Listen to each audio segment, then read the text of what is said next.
Salam pembelajar, dan selamat datang di sesi explainer kita pada hari ini. Hari ini, kita akan membahas sesuatu yang sangat dekat dengan keseharian kita, seperti balsam, minyak gosok, atau krim pereda nyeri.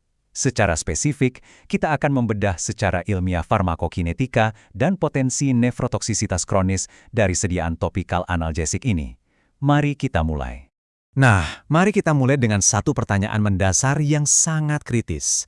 Apakah sediaan topikal yang kita oleskan di kulit itu benar-benar terisolasi dari organ dalam kita? Banyak dari kita berasumsi bahwa apa yang dioleskan di kulit ya pasti hanya akan menetap di kulit. Tetapi apakah benar demikian?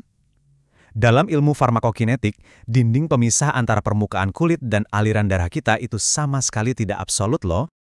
Untuk menjawab hal tersebut, ini adalah agenda kita. Kita akan menelusuri mitos keamanan topikal, perjalanan menembus kulit, metabolisme salisilat, 3 mekanisme resiko ginjal, faktor resiko toksisitas, dan diakhiri dengan kesimpulan.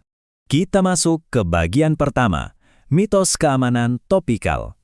Jadi begini, penggunaan minyak gosok dan balsam itu sangat masif di masyarakat dan seringkali dibarengi sebuah miskonsepsi. Banyak yang menganggap sediaan topikal itu 100% aman karena menghindari apa yang disebut first pass metabolism. Maksudnya, saat kita meminum obat secara oral, obat itu akan lewat pencernaan, lalu dimetabolisme besar-besaran oleh hati sebelum masuk ke sirkulasi darah. Topikal memang memotong jalur ini, tapi ingat, memotong jalur pencernaan bukan berarti mereka tidak bisa masuk ke dalam sistem peredaran darah kita.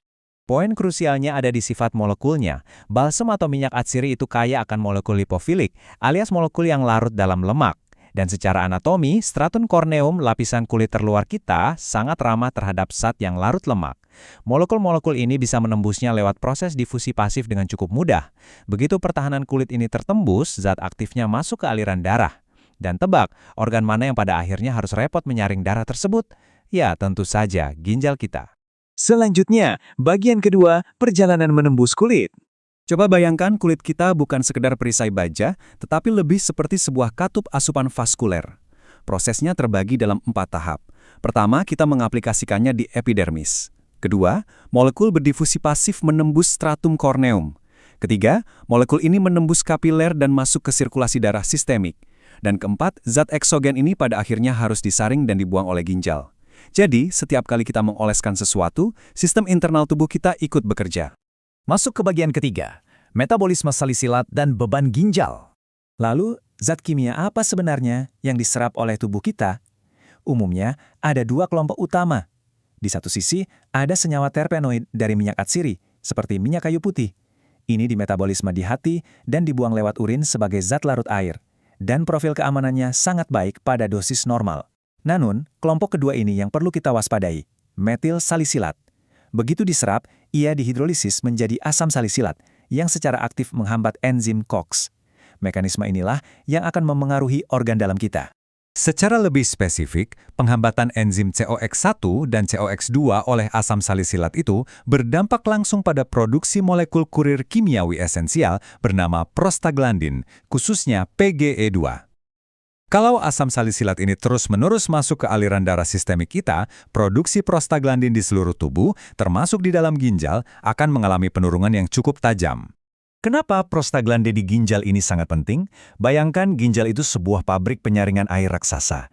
Pabrik ini punya pipa utama yang memasok darah untuk disaring, namanya arterio afferent. Nah, prostaglandin inilah sang penjaga gerbang yang menahan agar pipa ini tetap lebar dan terbuka.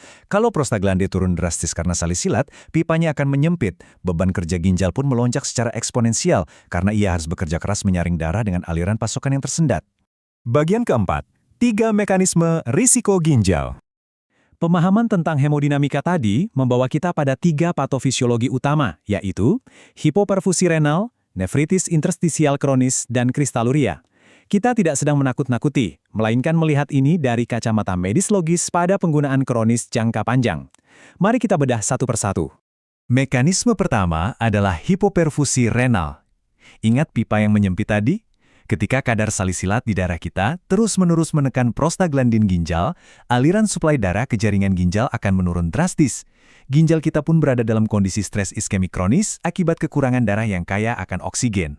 Selanjutnya ada nefritis interstitial kronis. yaitu respons peradangan ringan pada jaringan ginjal karena terus-menerus terpapar zat kimia eksogen dari luar. Kemudian ada juga kristaluria, atau pengendapan kristal di tubulus ginjal. Ini memang sangat jarang terjadi akibat paparan topikal, tetapi resikonya tetap mengintai apabila dosis pajanannya mencapai level toksik yang masif. Bagian kelima, faktor resiko toksisitas. Kapan penggunaan sehari-hari ini bisa berubah menjadi toksik? Seringkali kita mencampur balsam salisilat dengan minyak yang memberikan efek panas, bukan? Efek termal ini melebarkan pembuluh darah di kulit, membuka pori-pori, dan akhirnya laju penyerapan zat aktif ke darah meningkat secara eksponensial.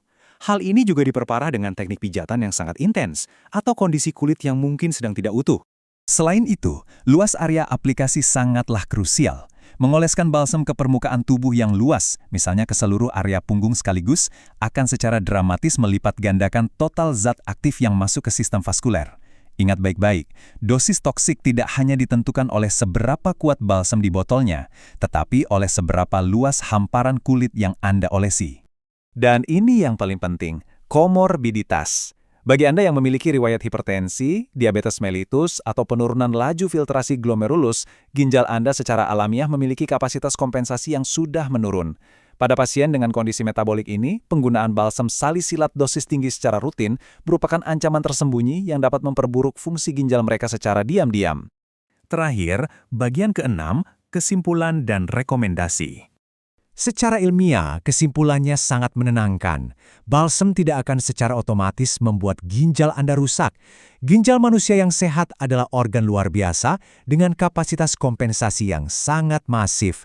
Risiko gagal ginjal ini baru menjadi nyata apabila 3 kondisi terpenuhi bersamaan, penggunaan kronis terus-menerus, dosis besar atau area aplikasi yang terlalu luas, serta adanya faktor risiko penyakit penyerta tadi.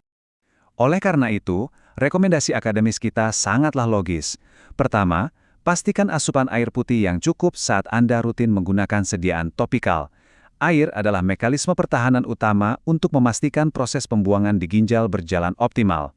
Kedua, bagi pengguna setia harian dalam jangka panjang, memantau fungsi ginjal secara berkala adalah langkah preventif yang sangat cerdas. Demikianlah telaah ilmiah kita di Explainer kali ini. Bila Anda senang dengan video pembelajaran yang profesional dan logis layaknya di kelas profesor seperti ini, silakan subscribe channel ini, Ruang Dosen. Aktifkan lonceng untuk mendapatkan notifikasi bila ada video terbaru, klik like, dan share video ini jika dirasa bermanfaat untuk menyebarkan ilmu pengetahuan ke orang lain. Sebagai penutup, coba tanyakan pada diri Anda sendiri. Sudah seberapa luas Anda mengoleskan zat kimia ke tubuh Anda hari ini? Tetaplah kritis, teruslah belajar, dan sampai jumpa.